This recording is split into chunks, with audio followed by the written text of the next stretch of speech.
Hello, ladies and gentlemen, and welcome to another episode of The Daily Friend. I'm your host, Nicholas Lorimer, today joined by Anlu Keeve. Anlu, how are you doing? I'm doing very well, thank you, Nicholas. It is a gloomy, what day is it? Friday in Cape Town, but still smiling, so better. Thank you. Look, it's very difficult for a Friday to be gloomy, in my opinion, but Well, I'm so a sunshine person, so I'd appreciate a bit of sun. I'm very much not, never really seeing the sunlight, but so I'm continuing to try and make these Friday episodes a little bit different, a little bit have a slightly different vibe to some of the week ones. You know, in the Daily Friend wrap, which we do from Monday to Thursday, that come out at 5. We're very business. We try to get to the point. I'm hoping to make Friday a little bit more chatty. We used to have 3 guests on Fridays. I'm trying it out with 2 at the moment. So, let us know in the comments what you think of that. We're just trying to make it a little bit more conversational, so that we can keep being interesting and entertaining, which is always an important combination to have. But that being said, what's going on today? Well, there's national dialogue stuff, and I think we'll get to that later in the show. But we've also got a sort of smorgasbord of various political stories to get to. So we're going to start off with our first one, which is that the car manufacturing industry, as anyone who's been following the news closely recently will know, has been under a lot of stress. Now, while much of the recent attention has focused on the industry being under stress due to the US tariffs of around, I think it's 25% or 30% on on South African exports of cars manufactured here into the US, the industry has not been in a great way for a long time. Layoffs due to labor disputes, being outcompeted by foreign imports, various other problems. And so this has led to the automotive industry. Some of their executives are calling for government to do more in terms of placing duties on imported cars and bakkies. Currently, we do have tariffs on bakkies and cars coming to the country of around 25%. The industry has leaders now, CEOs, calling for it to be increased to 30%.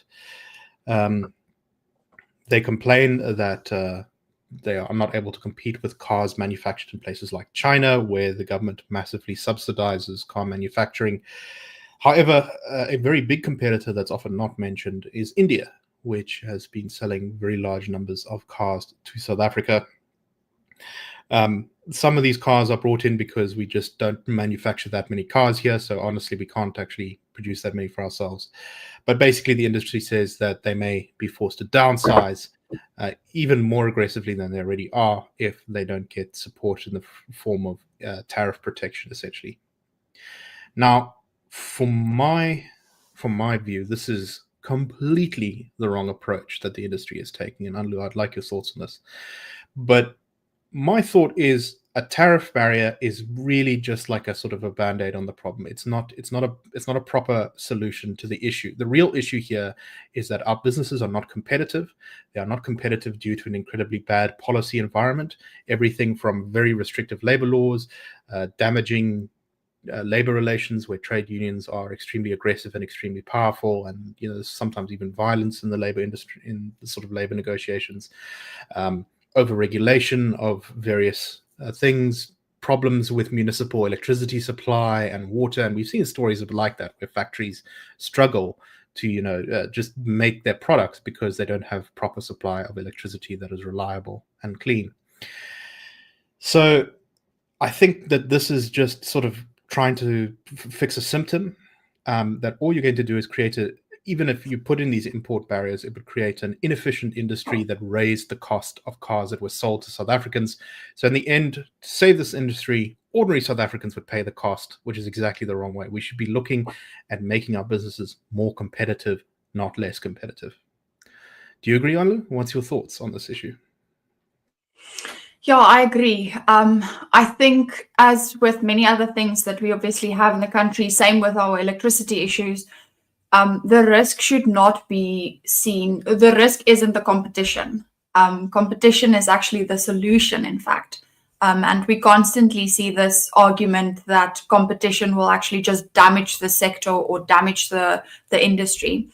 But in fact, it's the continuing to have that kind of almost protective system or protective sector will actually lock in the inefficiency. And competition is actually what opens up the market, both for investment, for growth, for trade, and efficiency, which is one of the most important things actually when you want to run a sector and an industry that grows. Markets thrive on the fact that there are in other entities and other companies that actually are much more efficient than you are. It drives you to improve your own operations and to improve your own procedures and processes at which you produce.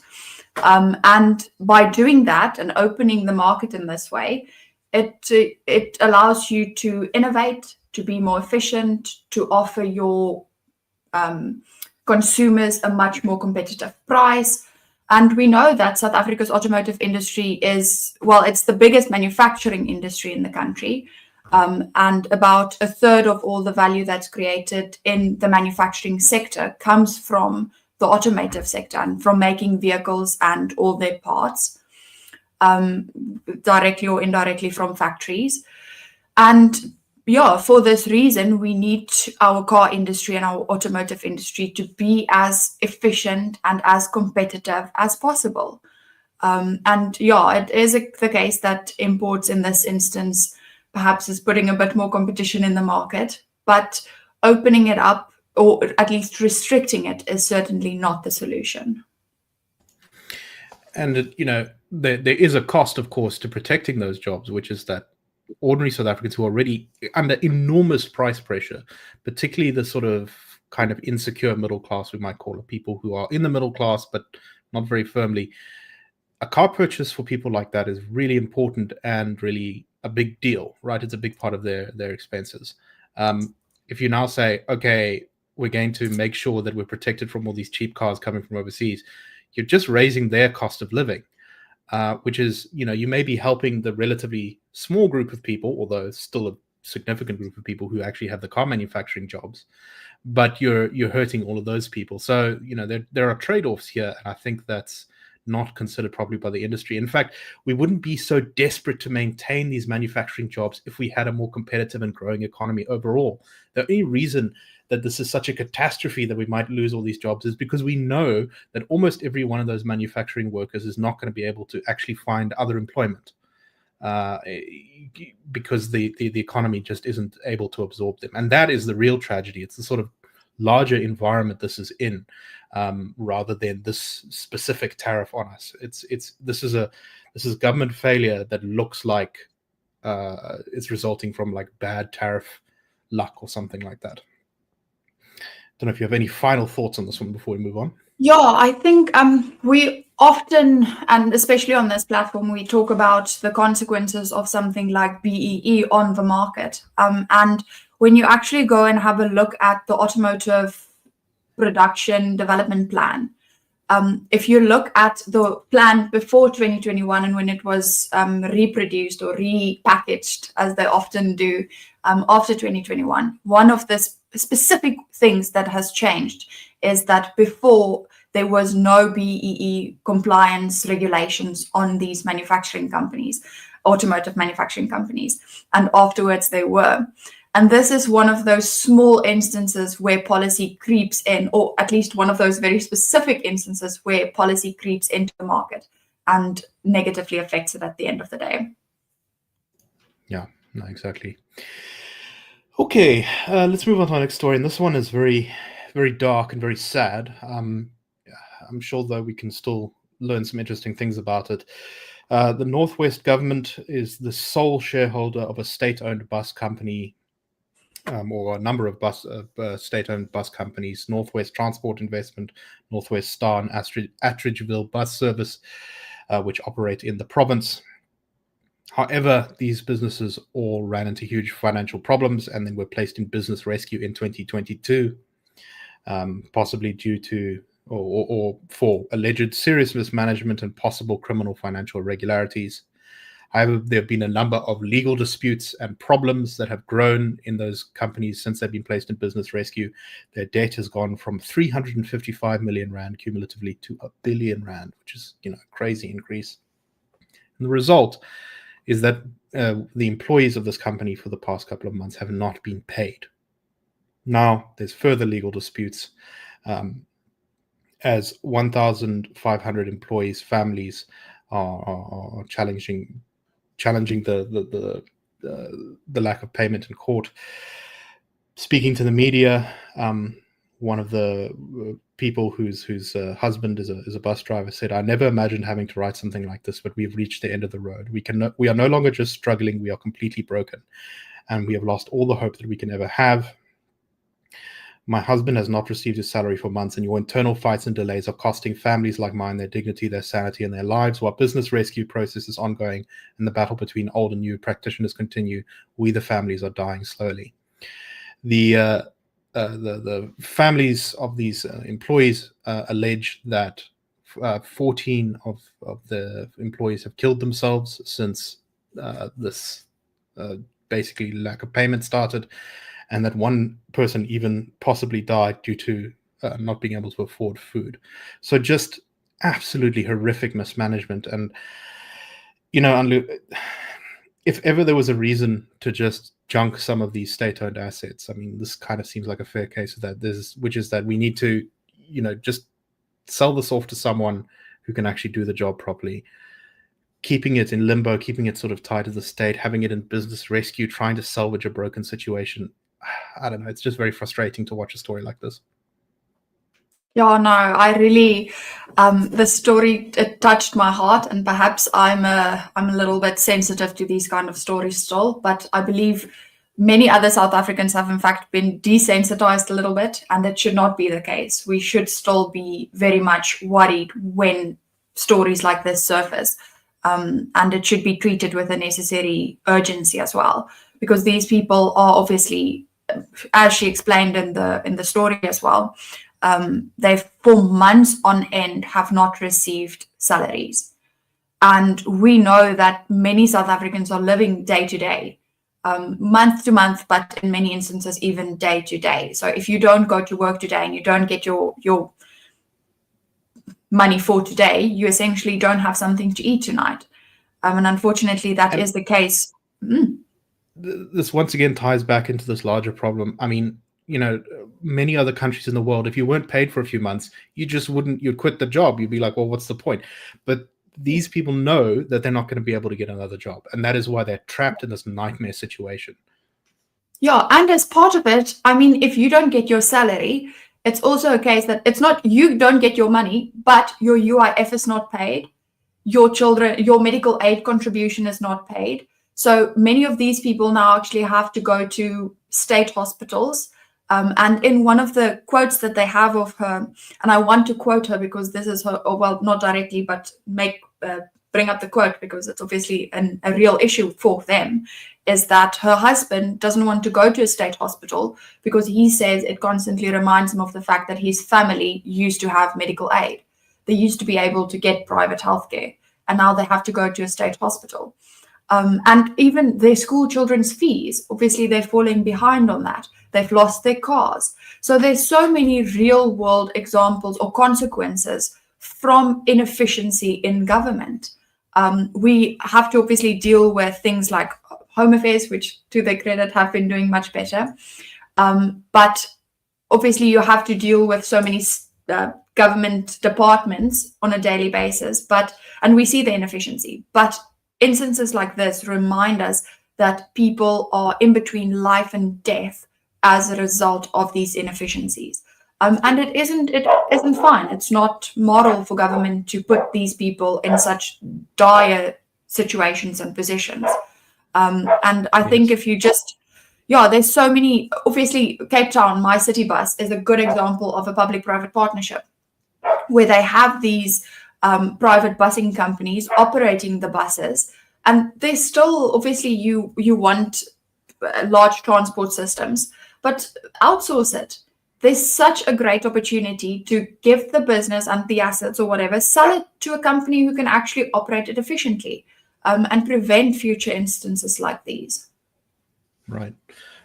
Yeah, this is really the cost of it, and we don't know for sure, but I'm sure if you began looking into the details of these businesses and who they're being sold to and who was put in management positions, you'd find politically connected cadres once again using the cover of a program like PEE or to basically take control of these industries and sort of run them into the ground. I think there's also another point here in that quote that you read out from one of the affected families about how they used to be able to afford medical aid, and now the husband is too depressed to even go to a state hospital because it's just sort of jarring for him. This is, I think, what the ANC doesn't realize about NHI. These are sort of kind of working class, low middle class people. These are the people who the ANC has relied on for support. In elections. And now through NHI, you're basically saying to these people, oh, this medical aid, which is so important to your sort of self-esteem that you literally get depressed if you can't afford it anymore. That's no longer going to be a thing. And I think that explains why when the ANC signed the NHI into law just before the previous election, their numbers started to go down. Even though they thought this was going to be some sort of great populist policy that would win over the people of the country. So when people began to realize that, no, this is going to take away one of the few good things that many millions of South Africans have been able to acquire in recent years, that this was no good. And I think this is sort of, the ANC doesn't really have an explanation for that, because they're still stuck in the mode of thinking that we're sort of some hyper-communist revolutionary country where the populace is demanding that we abolish capitalism every 5 minutes, which is just not true. Yeah, no, completely untrue, or false, or whatever the word for that is. I think one of the things that particularly stood out to me is her way that she phrased that her husband hasn't received his salary for months, and that obviously it's because of these internal governmental and regulatory fights and delays, but that it's costing her and her family and families like theirs their dignity, their sanity, and their lives. And that is the consequence of these, whatever you want to call it, the government's misperception or deliberate misgovernance. And yeah, it's costing people their lives. And I think there's an important point to make. You said that these people are middle-class families, but I almost see it as this full circle where government sees, okay, you know what, we have these families. They obviously want to work for their own job. They want to work for their own money and their own livelihoods. They want to have autonomy. But then government is pushing them into a direction where they have to be more reliant on them for these services. And it's actually it's not what the average South African wants. Yeah, no, exactly right. Okay, well, let's move on to our next story.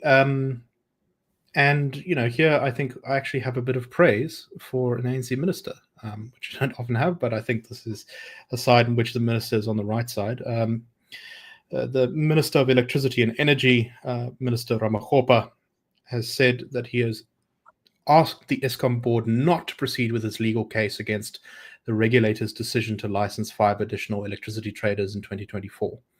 So what happened, I can't actually remember if we talked about this on the show, so forgive me if I've been over this before, if you've heard me say this before, but basically the electricity regulator licensed a number of companies to begin actually selling electricity on the grid. This is one of the few reforms that government has actually undertaken during Cyril Ramaphosa's time as president. It's been long awaited that the distribution network would be opened up a bit for the selling of electricity for more competition, so that Eskom's monopoly would be broken. Eskom agreed with this for a very long time. However, it's now challenging this decision to license these electricity traders in court, saying, no, you see, they'll take all the good customers and they'll leave us with the ones who don't pay, and that'll make us even more financially insecure. Well, to that I say, guys, you had a long run where you were the monopoly. You had a long run where you were given enormous government bailouts. You had a long run where you were the only game in town for electricity, and it didn't work. we had load shedding. We've had nothing but sort of massive problems across the country with electricity supply since then. And just because Eskom is doing better now than it was a few years ago is not a reason to immediately reverse direction on this. And so Ramaphosa has said that the electricity sector reforms are irreversible. And that, as I said, he has asked Eskom board not to proceed with this legal case. So a rare instance, I think, in which the minister is definitely on the right side. What's your take on this, Anlu? I thought I was muted for a second there. Yeah, I think it fits in perfectly with our analysis of the automotive sector as well, in the sense that competition won't damage the electricity supply and the electricity sector. And in fact, continuing to keep the monopoly that Eskom currently has is just locking in this inefficiency. And the lack of investment, and obviously us potentially going back to a situation where we have load shedding almost every day. And I agree with you that in the long term, they've had a run at it. You clearly can't deliver, so step aside. And again, markets thrive on that competition because it drives efficiency and it drives innovation. And better prices for the consumers. If you look at between when we had the electricity crisis, I think it started in 2007, am I correct? I think so. And between then and 2022, at the electricity tail end tariffs. of the Mbeki presidency. Yes, yeah. Electricity, like tariffs for electricity increased like fourfold, much, much higher. And this is something like, I'm not talking about 50% as fourfold, I'm talking about 600%, a lot more. And opening the market to competition and getting the South African consumer the most reliable, most affordable electricity is in the public's interest. So yeah, if the government, I believe, kudos to the minister. It's government's responsibility to take decisive action to make sure that South Africans get the most affordable, the most reliable electricity. And the first step to this is obviously opening up the market. Indeed, indeed. All right. I think let's do one more story for today. And this is, of course, that it's been a little bit difficult to tell when the actual start date, as it is, of the national dialogue is. I mean, there was that initial thing where the eminent persons were all meeting and talking to the media, and they had a meeting, and then it's sort of been the series of meetings that's been kind of dripped out. But I guess today is supposed to be the sort of official start of the national dialogue, even though the process has kind of been ongoing for a few weeks. And as we've discussed on the show this week, the whole thing seems to be kind of falling apart and lacking legitimacy as various groups drop out or refuse to attend. Us being the Institute of Race Relations also were invited at the last minute, and we decided not to attend. We published the reasons why on the dailyfriend.co.za. But all that said, it's quite incredible, some of the viciousness that's being directed at the national dialogue by the Thabo Mbeki Foundation, which has accused the organizers of the national convention of, quote, unethical efforts to mislead the people. The foundation's chair, Geraldine Fraser Molketi, said the event was not sanctioned by the official preparatory task team and the body overseeing the dialogue process, and that conveners have nothing whatsoever to do with the recognized national convention. With all due respect to those who are attending the forthcoming meeting at UNISA, these individuals have no possibility whatsoever to claim to represent any of the constituencies which we have referred, and will be unable to engage meaningfully on the challenges of our country. It is exactly for obvious reasons that the meeting at UNISA cannot, as you claim, for some reason, mark the formal kickoff of an inclusive citizen-led process to chart a shared vision for South Africa's future. Pretty aggressive words. And I saw one of our viewers, Dirk, was watching the thing live at UNISA now that's going on, which is the sort of kickoff of the national dialogue. And he remarked, seeing Rolf Meyer and Cyril sitting next to each other shows that more than 30 years after Kodesa, we've not moved an inch as a country. Now, I think it's not entirely fair. I think many things have changed, but I think I very much take your point, which is that, particularly from, I think, Cyril Ramaphosa's perspective, there's a sense here in which he's trying to relive the glory days. He's trying to sort of recreate the magic that he felt perhaps when he was involved in the constitutional negotiations. He's trying to create some sort of legacy. He's like, this is like an attempt to make a second sort of like, I don't know what to call it, physical, emotional constitution that will lead the country forward and create a great legacy for him. And Anlu, you were struck by something our colleague Terence Corrigan wrote earlier this week. Would like to elaborate on your thoughts? Yeah, I particularly like Terrence's way of framing it as obviously just Cyril trying to, I apologize if anybody can hear my dog barking, Cyril trying to obviously initiate this as him leaving a legacy after everything that he's failed in between. And yeah, there's a couple points here that stood out to me. Vincent Magwenyas, who's obviously now the spokesperson for the president, he said at the press briefing that they had yesterday that these foundations who obviously now decided to boycott, that they were never set up to be constituency groups as far as we understand them, he said, which is just, I found it hilarious. Obviously, they were good enough for you to invite them. They had big enough of a network. They had enough influence. They had enough standing for you to think that inviting them would add legitimacy and credibility to your national dialogue. But the moment they turned their backs, you are shifting the narrative to now delegitimize them. And yeah, just this entire shift of almost trying to now say that them boycotting the national dialogue is not it shouldn't put a question mark over the president's credibility. It's just that they just don't want what is best for South Africa. Yeah, I found it worrying, and when you obviously read between the lines, I think it just points to the fact that they are in a defensive position. They are trying to obviously. They thought that this is going to be the network that these agent or foundations bring is going to be an asset to them, and in fact, it turns out to be a point to much of their weakness. Yeah, and I wanted to before show I mentioned to you also this thing that Cyril does, and I'm going to be very keen on looking this weekend to see if there's any obviously video of him, and I'm sure it will be live streamed since it is a national dialogue after all. I'm waiting to see Cyril do this little shrug of his. And I usually love listening to body language analysts and how they analyze what people do with their bodies and so. And I recently listened to one episode, and this doctor was explaining how this shrug is immediately a sign of uncomfortableness and being just put into a corner. And every time he just does this and that little smile of his, which I find very slimy. But so we'll keep an eye on it. But there's definitely, if you look at what they've been saying, it's not been an asset to them.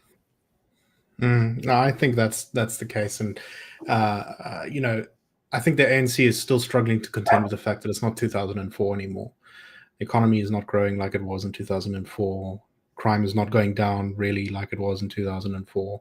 You don't have the sort of sense of optimism. The ANC isn't this growing electoral force as it was in 2004 when it had almost gotten 70% of the vote in that election.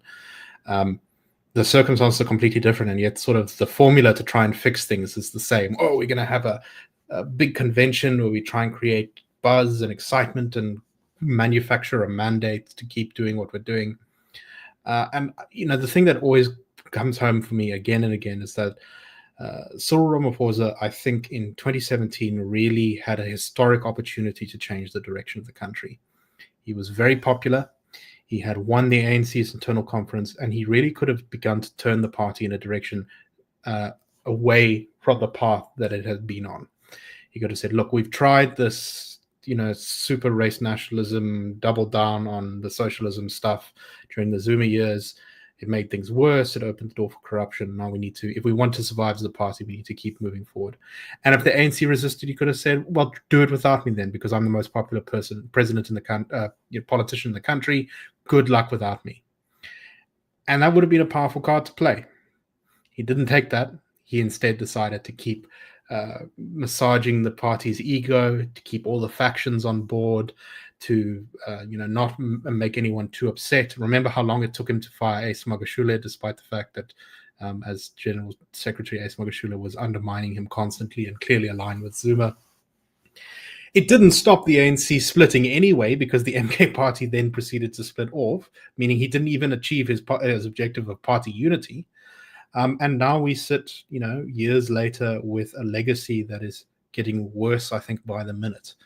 And that for me is actually in many ways why I think Ramaphosa is this sort of great villain, is that he gets elected on this promise of reform in many ways. This is what makes him popular.